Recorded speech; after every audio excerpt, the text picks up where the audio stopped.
को बस हिंदू मुस्लिम समझ में आता है, जो कि मतलब वो भी लोगों को नहीं समझ में आता है जिस तरह से ये लोग लोगों को बांटने का काम कर रहे हैं। उसके सिवा इनका कोई, बस हर चीज़ में पॉलिटिक्स करेंगे। आप देखिए कि डीवीसी का मामला है, इनको धरना देना चाहिए कहाँ पे? डीवीसी कार्यालय में धरना देना चाहिए कि आप बिजली क्यों काट रहे इतना। तो ये सरकारी कार्यालय में बैठ रहे हैं। इनको एनटीपीसी के पास धरना देना चाहिए कि आप ज़मीन अलॉटमेंट क्यों नहीं कर रहे, पहले आप कमिट करके उसके बाद बैक क्यों हो गए, आप पीछे क्यों हट गए। अधिकारी बिजली विभाग के बैठे हुए थे, वो कह रहे थे जब भी सरकार यहाँ पे जैसे ही बनी गठबंधन की सरकार, तब से डीवीसी यहाँ बदमाशी करने लगा है।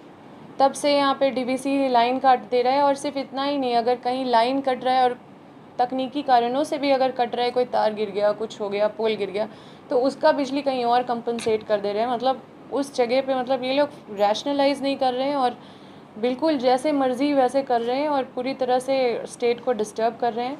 कितने घंटे बिजली अदा नहीं आ रही? देखिए हज़ारीबाग में तो 2-3 घंटे, कभी 2 घंटे, कभी 4 घंटे, मुझे तो लग रहा है कि बस यही है। और बड़का गांव में तो मतलब भग भुग जैसा आता है जाता है। अभी मैं विधायक रहती तो अभी तक वो ग्रिड बन गया रहता, लेकिन दुर्भाग्य की बात है कि इतने समय के बाद भी शुरू भी नहीं हुआ। बड़का गांव में बिजली की समस्या बहुत अत्यधिक है और शुरू में भी थी, अभी तो हालत और भी बदतर हो गया है। हम ये सब जानते थे और लगातार ये समस्याओं को देख भी रहे थे अपने कार्यकाल में, और इस वजह से हम जानते थे कि आने वाले समय में बड़का गांव के लिए स्थिति और भी भयावह हो सकती है बिजली को लेके। तो हमने बहुत प्रयास करके डीवीसी, एनटीपीसी, जेबीवीएनएल, झारखंड संचरण हो, झारखंड वितरण बिजली निगम लिमिटेड, सबके साथ एक समन्वय बना के और फिर जिला से, रेवेन्यू डिपार्टमेंट से, सब जगह परामर्श लिया, विधानसभा में मामला उठाई, उसके पीछे लगी रही और फिर जाके कैबिनेट से पास भी करवाई और माननीय मुख्यमंत्री जी के साथ कोऑर्डिनेट करके वहाँ पे शिलान्यास भी हुआ। अभी भी बिजली का स्थिति जो बद से बदतर है। अब इसका मतलब जनता भी इसका कारण है, क्योंकि अंधकार को उन्होंने ही चुना, ऐसे विधायक को चुना जो जिनको पता नहीं है कि कहाँ धरना करना चाहिए, कौन सा समस्या का समाधान कहाँ होगा, या हो सकता है पता है तो जनता को बेवकूफ़ बना रहे हैं ये लोग सब। डीवीसी का जो ये मामला है, आप सब जानते हैं कि वहाँ पे डीवीसी से बिजली काटी जाती है और डीवीसी लगातार इस तरह का, मतलब जहाँ पे भी हम कार्यालय जाते हैं तो उसका ही शिकायत सुनते हैं। तो ये जो डीवीसी है वो बीजेपी शासित केंद्र सरकार के द्वारा कंट्रोल होता है। और एनटीपीसी है जो ग्रिड, हमारा जो प्रयास से एग्रीमेंट हुआ, ये भी तय हुआ कि कहाँ ज़मीन मिलेगा, ज़मीन का अलॉटमेंट का भी सारा प्रक्रिया हो गया था। उसके बाद एनटीपीसी उसमें हमको लगता है कि अपने निर्णय को इधर उधर कर रही है या 2 कदम पीछे हट रही है ज़मीन आवंटन करने से। तो एनटीपीसी भी केंद्र सरकार से जुड़ी हुई है और केंद्र सरकार में भाजपा शासित राज्य, भाजपा शासित है, तो वो लोग के द्वारा कंट्रोल होता है। अब ये जो बड़का गांव के विधायक हैं वो सिर्फ अकेले ही बीजेपी के नहीं हैं, पर वहाँ पे जो लोकसभा क्षेत्र है हज़ारीबाग, वहाँ से भी सांसद बीजेपी के हैं और 4 विधायक देखा जाए तो बीजेपी के हैं। सब मिलके भी वो ग्रिड को नहीं बना पा रहे हैं, या वो एनटीपीसी या डीवीसी से मिलके ये जो तकनीकी चीज़ों को, एक छोटा सा चीज़ है जो छोटा सा प्रयास करे तो इनका बीजेपी केंद्र शासित है और आराम से ये सब चीज़ों को हैंडल किया जा सकता था। लेकिन देखिए, इनको अगर लगता है कि बिजली का समस्या पूरे हज़ारीबाग ज़िला में या फिर उस तरफ बड़का गांव में या छोटा नागपुर रीजन में इनके पास कोई विकल्प है, दूसरा कोई प्लान है कि इससे बिजली का समस्या समाधान होगा, तो ये बताएं। मुझे नहीं लगता कि मेरे जो हमने प्रयास किया, जो हमने काम किया, उस रास्ते पे चलने के सिवा दूसरा कोई इनके पास विकल्प नहीं है। या तो ये जानते नहीं है कि इसका समाधान कहाँ होगा, या फिर ये जनता को बेवकूफ़ बना रहे और उनको अंधकार में रख रहे हैं, ये बस पॉलिटिक्स कर रहे हैं और सरकार सरकार खेल रहे हैं, मेरी सरकार, तेरी सरकार, इसकी सरकार, उसकी सरकार। लेकिन हम चुप बैठने वाले नहीं हैं। ठीक है, जो भी परिणाम आया, जैसे ही हम इसका उद्घाटन करें, माननीय मुख्यमंत्री जी के द्वारा शिलान्यास हुआ। दुर्भाग्य है कि इस पूरे चीज़ का निर्माण हम नहीं करा सके। चुनाव हो गया अचानक से और परिणाम आप लोग सब जानते हैं। आज दुख है कि एक विधायक के तौर पे अपने लोगों के बीच में हम उनके साथ नहीं रह पा रहे हैं, लेकिन इन चीज़ों पे बिल्कुल चुप नहीं रहने वाले हैं, क्योंकि लगातार बेवकूफ़ बनाने का काम किया जा रहा है और ये बहुत ही बड़ा मुद्दा है हमारे क्षेत्र में। क्योंकि बिजली देखिए, ये आज के दिन में ऐसा चीज़ हो गया है कि बिजली अगर नहीं है तो समझिए दुनिया आपका अंधकार हो जाता है। आप पढ़ाई में भी बाधित होता है, खान पान आपका, बहुत सारे लोग कपड़े भी वॉशिंग मशीन में धोते हैं, फिर किचन में भी मिक्सी हो या कई चीज़ें, मतलब आजकल बिजली के बिना जीवन को इमेजिन करना बहुत मुश्किल है।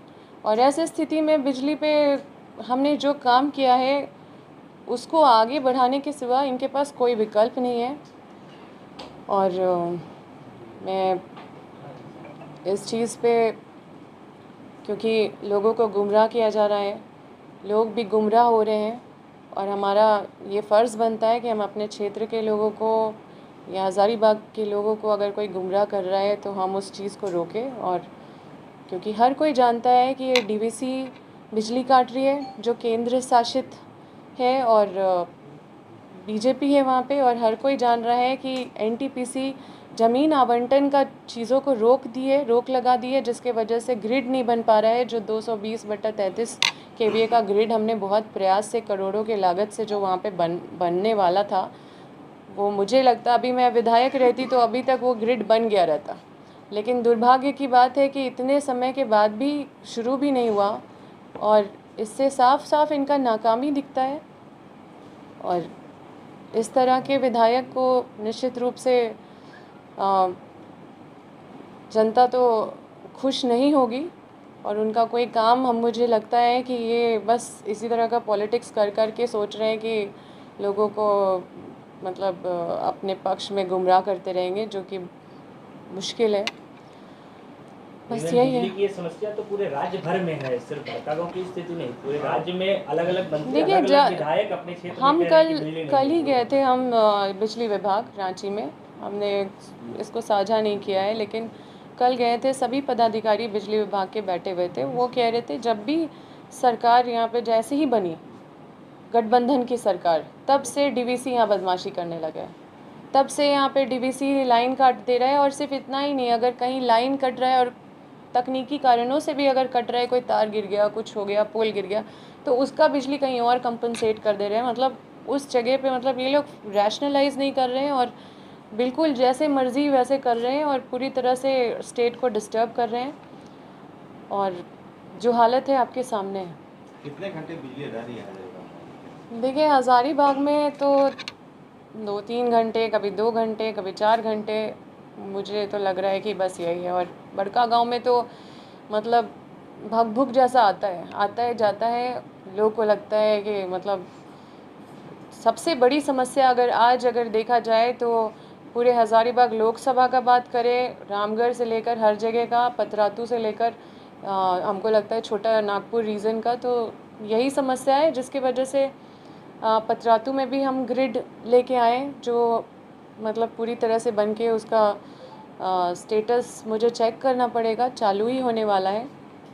और बड़कागांव का ग्रिड तो समझिए पैसा भी सैंक्शन हो गया, इतनी लड़ाई लड़ा हमने, लेकिन उस ग्रिड को एक कदम भी ये लोग आगे नहीं लेके चल रहे हैं।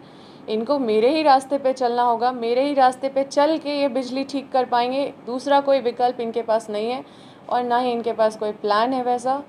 और जो अगर ये इस तरह से कर रहे हैं तो मैं समझती हूँ इनका नियत भी नहीं है।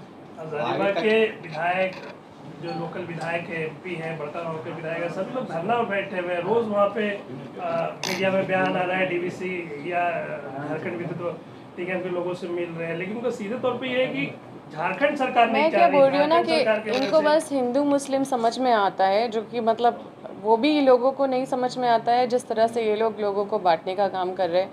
उसके सिवा इनका कोई, बस हर चीज़ में पॉलिटिक्स करेंगे। आप देखिए कि डीवीसी का मामला है, इनको धरना देना चाहिए कहाँ पे? डीवीसी कार्यालय में धरना देना चाहिए कि आप बिजली क्यों काट रहे इतना, तो ये सरकारी कार्यालय में बैठ रहे हैं। इनको एनटीपीसी के पास धरना देना चाहिए कि आप ज़मीन अलॉटमेंट क्यों नहीं कर रहे, पहले आप कमिट करके उसके बाद बैक क्यों हो गए, आप पीछे क्यों हट गए? क्योंकि कोई भी टेंडर, ये आप लोग भी समझते हैं कि कोई भी टेंडर या कोई भी प्रोजेक्ट का सैंक्शन अगर हो जाता है, अगर शिलान्यास माननीय मुख्यमंत्री जी कर रहे हैं, उसके पीछे का सारा मतलब जितना भी फॉर्मेलिटीज़ है वो कंप्लीट होता है, तभी ये प्रोसेस आगे बढ़ता है, तभी कोई चीज़ सैंक्शन होता है। जब तक ज़मीन का अलॉटमेंट नहीं होता, जब तक पैसा नहीं सैंक्शन होता, तब तक ये कैबिनेट से पास नहीं होता। अगर ये कैबिनेट से पास हुआ है तो ये सारा प्रोसेस के बाद पास हुआ है, और अभी मेरे सारे प्रयास को करा हुआ अब देख रहे हैं कि 10 कदम और पीछे बढ़ रहा है, जबकि 10 कदम आगे चलना चाहिए। और इस पे गंभीरता से इस पे काम करना चाहिए, ना कि पॉलिटिक्स करना चाहिए। रणनीति क्या होगी? बिजली समस्या इसी तरह रहेगा तो आपकी देखिए, रणनीति हमने क्या बोला ना कि जो हमने पहले ही सोचा था बड़कागांव के लिए, हज़ारीबाग के लिए, वो सोच के ही हमने इतना मेहनत करके वो ग्रिड को सैंक्शन कराया है। दुर्भाग्य है कि हम लोगों के साथ एज अ विधायक नहीं खड़े हैं, लेकिन इसके सिवा दूसरा कोई विकल्प नहीं है। मेरे ही रास्ते पे चलना होगा सभी माननीयों को वहाँ पे, अगर बिजली की समस्या का समाधान करना है तो।